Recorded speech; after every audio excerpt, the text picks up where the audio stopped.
J'aimerais vous dire qu'il y a une chose, un point, un élément, c'est un ensemble et c'est un faisceau d'indices qui viennent créer un mood, une tendance, et globalement qui viennent pousser soit vers l'euphorie, soit vers la peur les investisseurs, et donc donner le tempo et la couleur de CoinMarketCap vers le vert ou vers le rouge.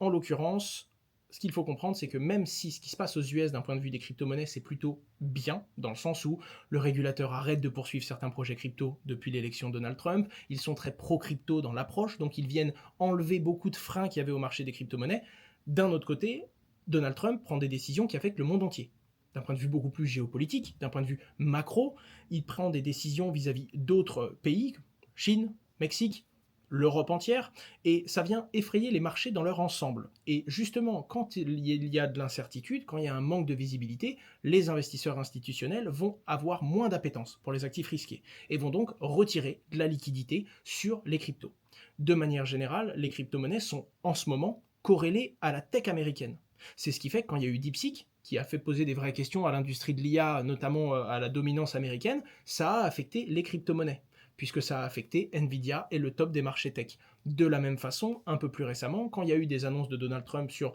des taxes douanières supplémentaires, ça a affecté le marché des crypto-monnaies.